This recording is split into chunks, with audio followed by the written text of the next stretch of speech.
Peace, peace, peace. Welcome back to my YouTube channel. For those of you who don't know, it's your boy Vic Slang Hope, not dope or cool.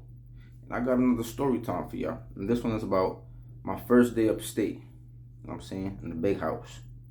So, I graduated, not in a good way, but I was taking that trip. But before I get into the story, make sure you like, comment, subscribe, share if you like my content. And I know I usually go in chronological order, but like a lot of people have been like kind of like, oh, we want to hear about upstate. So, and it might take me a little while before I get to the upstate stories. So I'm gonna give y'all maybe once in a while I'll give y'all upstate story, as I still do my Rikers Island stories and other stories. So anyway, bear with me. So boom, right? So I remember I took 7 years, and when I copped out of 7 years, it was the first time in my life that I felt like a quitter.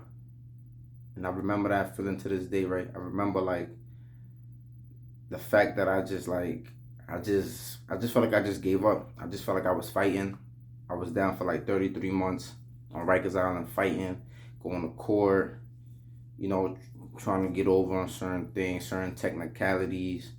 I felt like I was doing the right thing. I'm accountable to what I've done, right? I cause harm to people. I've caused harm to like people's parents, through way of their children. There's a lot of collateral damage when you out here in the streets and you're doing certain things that we don't really pay attention to. So I'm definitely accountable to the things I've done. And may the Lord forgive me for the things I've done, right? So anyway, but at the same time, I felt like a quitter. I felt like, damn, I just gave up on myself. I felt like, damn, I just took 7 years. Like I was going to trial.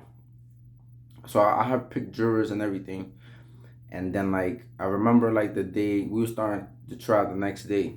And I remember, the DA has to kind of like produce the evidence that they're gonna show at trial.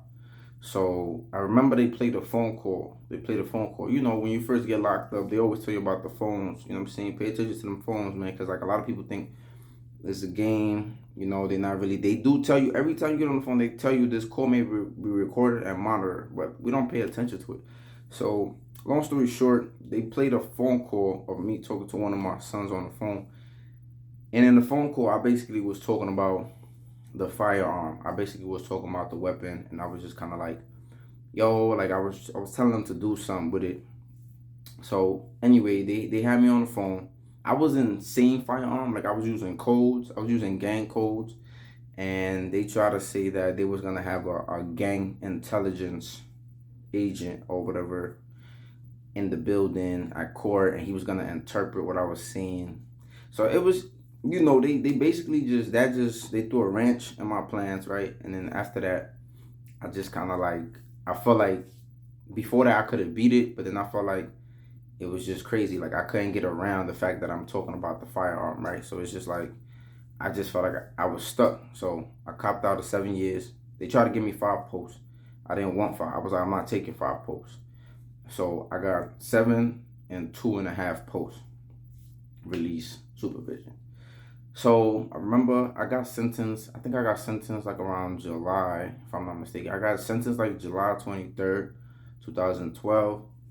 And then I went upstate like August 23rd. So like a month later, I went upstate. And this is moments in your life that, you never forget.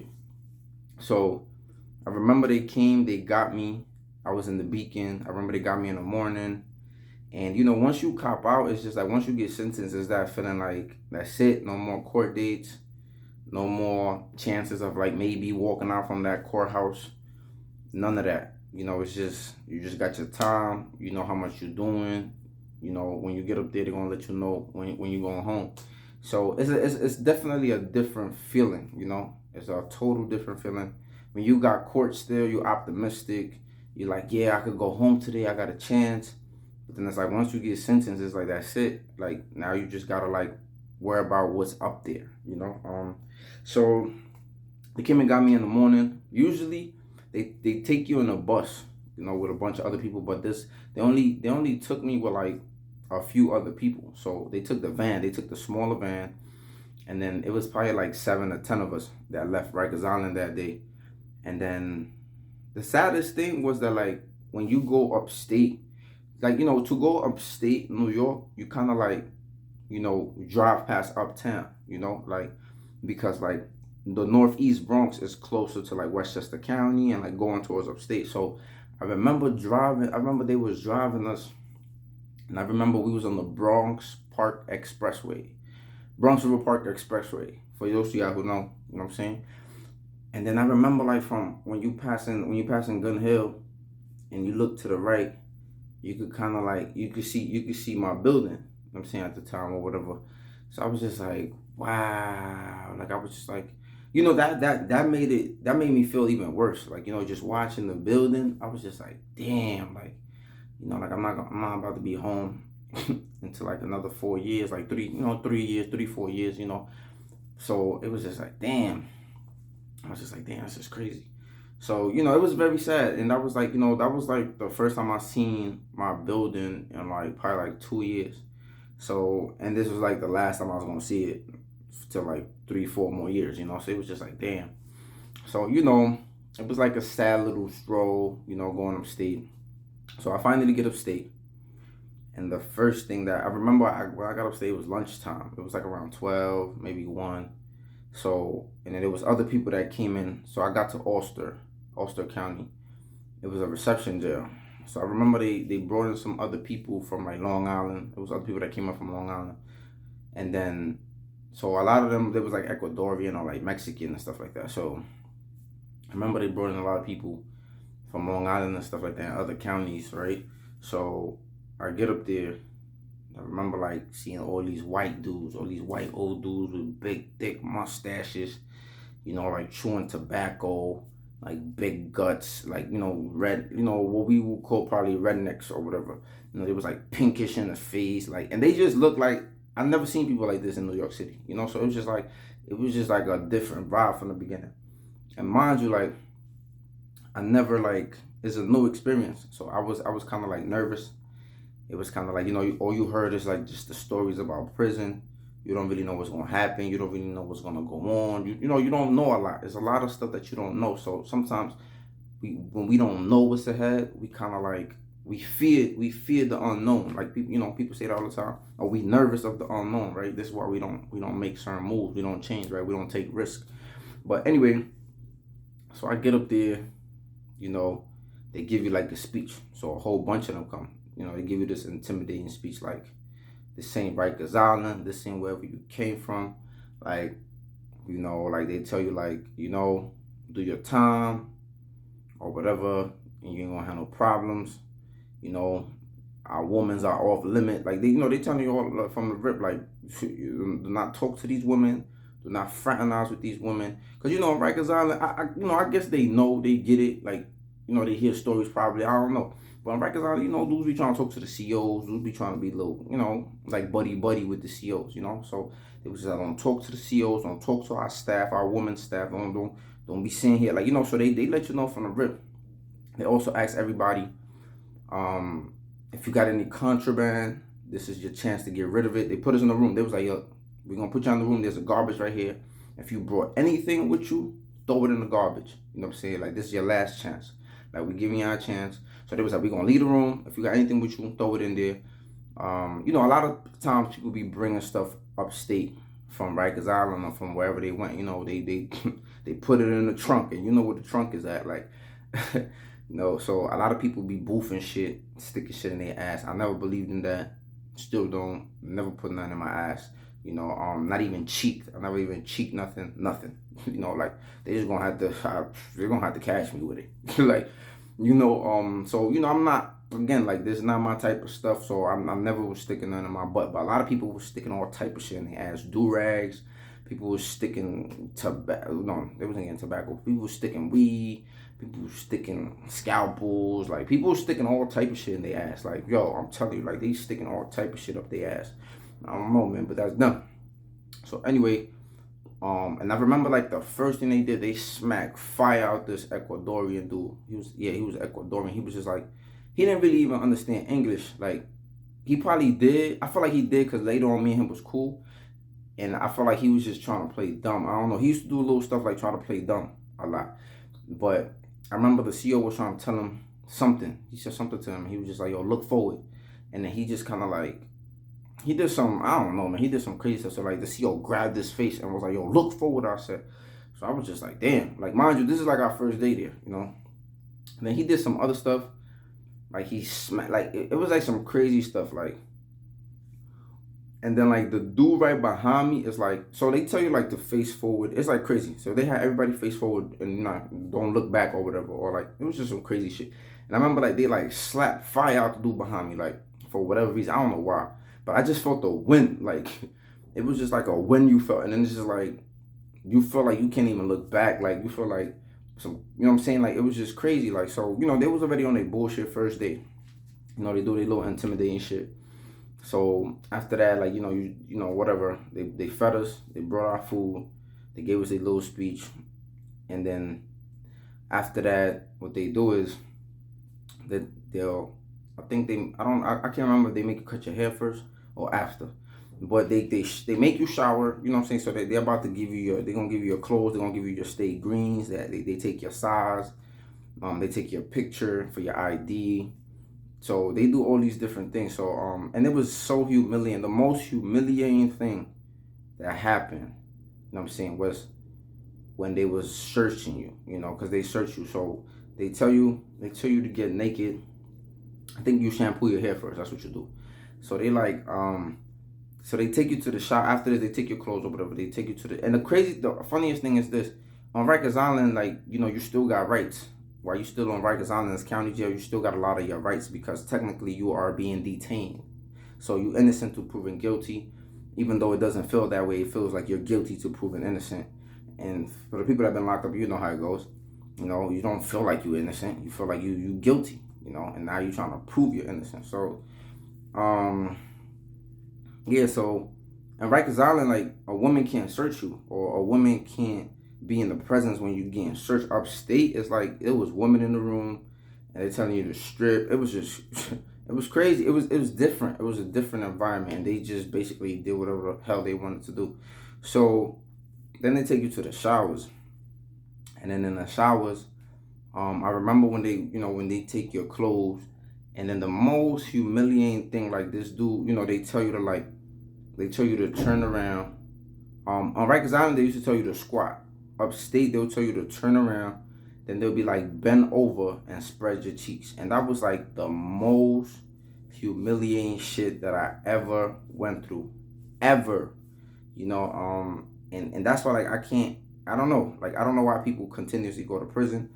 I don't know, like, what's their circumstances. And I'm not here to whatever talk about other people's circumstances. But this is just things that I think about. Like, how can you repeatedly put yourself through that humiliating process of them telling you to bend over and spread your cheeks and spread your butt cheeks? Like, that's like the most humiliating thing I probably will ever go through, you know. And it was sad, man. It was just like, damn, like, you know, it was just real humiliating. And then, like, so that happened. Then they tell you to shower. They give you some light shampoo, so you shampoo your hair, you know. And I had waves, you feel me? Like, and then right after that, you know, they took me to the barber shop. You know, they give you like a baldy, so everybody got a bald head. Everybody, you know what I'm saying? Unless you Rastafarian and you got like a court order saying that for religious purposes you can't cut your hair. If you're Native American, if you're Rastafarian, and maybe there's something else. I don't know if there's something else, but if it's not for religious purposes, like, you know, you getting a bald head. So everybody got a bald head. I remember when son cut my hair, he was like, damn, bro. He said, yo, I got to take them waves off. So it was, you know, it was whatever. Like, you know, they cut the little baldy. My hair go back kind of fast. So they do that. You know, they do your ID. They take your height. They take everything. They ask you what you want to do with the stuff you brought. Like, we could send it home or we could destroy it. So, yeah, so it was just... So that was just like the crazy experience. I'm still stuck on like the humiliation, you know, when they search you.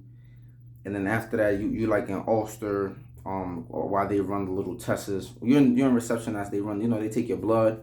So once you go upstate, they take your DNA. They take your DNA and put it in their database. So if you do some crimes, if you have done some crimes, before you got up, like a lot of times dudes get upstate and they got their DNA in their local precincts or somewhere in New York City. They might have your DNA and they don't know who it belongs to, because at the end of the day, if you never been upstate, they don't really got your DNA in the database. So a lot of times dudes get upstate, and once the DNA gets in that database, it makes a match. Like it'll have a match of like some unsolved crime. So then it's like a lot of dudes will come right back down to court because now your DNA is in the system, and now like you have a match of some unsolved crime that you might have did like maybe 5 years ago, 10 years ago, whoever knows how long ago, right? So they take your DNA when you get upstate. It's crazy. Like it's just some of the things that happen. They take your DNA, they test you for a whole bunch of stuff, make sure you're all right, and and then they wait. Usually you be there for like 28 days, waiting on to like where they gonna send you. They waiting on your results, make sure everything is good. You don't need no surgeries, or you don't need certain things. So, and that's just basically like how your time and reception is like. And reception is pretty chill. A lot of people don't really, you're still trying to figure out what you're gonna do. And then while I was in reception, I remember I bumped into this kid, man. I bumped into this kid. This kid used to be blood in the street, he was blood in the town. And I never really had problems with him. We was cool. We was mad cool. I knew him before we both even joined the gang. We was mad cool. So I bumped into him upstate. So I was like, oh shit, like what's good, bro?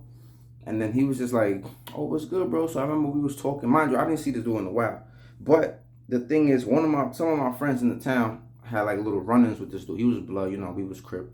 So some of my friends had little run-ins with him. I never like really seen him much after we joined the gangs or whatever. So anyway, we were still cool to me. So I seen this dude. He was like, yo, bro. So we was talking or whatever.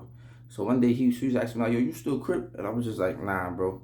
You know what I'm saying? Like, I don't fuck around. I don't fuck with them no more or whatever. Like, so I was telling him, like, yeah, some shit happened. We got into some shit, whatever. I don't live that life no more, So he told me some shit like, he was like, oh, where? He said, well, to me, you always gonna be Crip. And I felt like, when he said that, I was just kind of like, even like the way he said it, it was just kind of like, it just made me kind of like,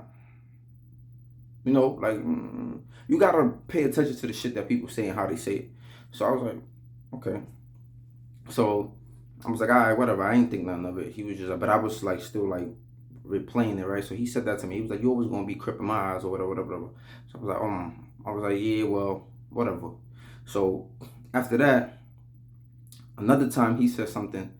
He said, yo, I ain't gonna lie, yo. So we was talking about some shit. He was like, yo, I ain't gonna lie, yo, me and you get into the same spot.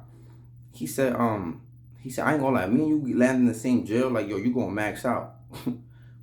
So when he said that to me, I was like, I ain't gonna lie, in that moment, I felt like, yeah, I should crunch this dude, like, you know what I'm saying, like, cause I'm just like something inside of me was like, all right, this dude, like, all I thought about when he said that was like, all right, this dude gonna try to line me up, first he said, you always gonna be Crip to me, and then two, he said, like, if we land in the same spot, like, I ain't gonna lie, you gonna max out, like, you know what I'm saying, like, and I don't know why I didn't really take it that way, because I felt like we was fake cool, but like I just felt like he was on some funny business, funny time, So I was just like, all right, you know what, I'm gonna play dumb, you know what I'm saying, I'm gonna play stupid.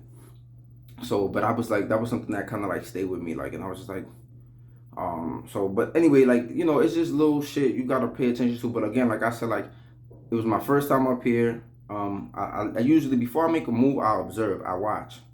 Like, you just can't get somewhere and do something dumb. A lot of people do that. They just get somewhere, they just move however they want to move, and do, without even really surveying the situation and what it is. So I was really just trying to see what it is, how shit work, how things go, and that's just what I was trying to do. Another thing is, like, the showers was, they give you white underwear, and it's crazy, like, y'all know when white clothes get wet, it kind of like sticks to you, and you could see everything, so it was crazy. Like, it was just like, I just didn't feel comfortable. Like, the shower was mad big, so everybody gets in the shower. You get 10 minutes to shower. At 5 minutes, the water cuts off to let you know you got 5 minutes left. So it was very strict, and, like, what I'm saying, some militant stuff. Like, it was just like, all right, you got 10-minute showers, and the CO don't want to press the button again, like, and you got soap on yourself, that's on you. Like, you just got to hold that down. So it was crazy. Like it was like you got these white underwears. The underwear's getting wet. Like they stick it to you, so people can see your private part through the underwear. Like it was just a very uncomfortable situation. Like going from showering like in an individual cell. I mean not cell, but from showering in an individual stall to showering with like mad people. Sometimes it'd be like 8 people in the shower, like 10. It's crazy, and then some people it be curious motherfuckers, like they eyes just be wondering, like they like it's just a lot of weird shit that be going on. And like I said, like the underwear is sticking to you, so it's just like I just sometimes it was just crazy. It's like even just rethinking like that stuff, it was just a crazy situation. But this is what it was. When I first got there, I got cool with it was some Mexican dudes and the Ecuadorian dude that got slapped. Like we ended up getting cool. Like we ended up getting cool, and I used to just chill with them, and I used to just talk to them.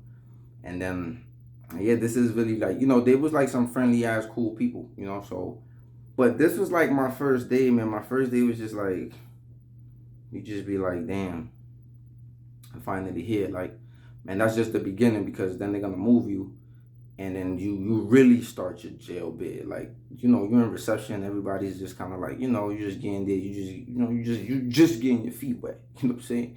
Just getting your feet wet. Then they send you to the jail where it's like you don't know what's going on in the jail. There might be a war going on. There might be like all type of stuff going on. So, sometimes it's just like that. Like sometimes you get to a jail, the Muslims might be in a situation, or the Bloods might be in a situation, or you or Spanish people. You never know like what's going on. So it's like that's a whole other thing too. When you get to your jail, you gotta really like put your ears to the street, like what's going on, what's happening, like what's what. This is my first day, man. Let me know what y'all would have did to son though, like, cause I feel like part of me wanted to crunch him, and another part was just kind of like I'm gonna just play this shit out, like So I'm kind of glad I didn't end up in a spot with him, because I probably was going to end up doing something, So, because a lot of times people think because you change your ways or you're doing something different that, you forget how to be a soldier, So people have that misconception because you start preaching that, what I'm saying? Remember, Nat Turner was a preacher, you know what I'm saying? So, but anyway, people kind of like forget certain things, that you don't forget what you knew how to do. So, but let me know what y'all would have did, man. Y'all would have crunched them, y'all would have dealt with them, or y'all would have just did what I did. Like, what I'm saying? Let me know. But make sure y'all like, comment, subscribe, share if y'all like my content, and let me know what's up in the comment section. All right, peace.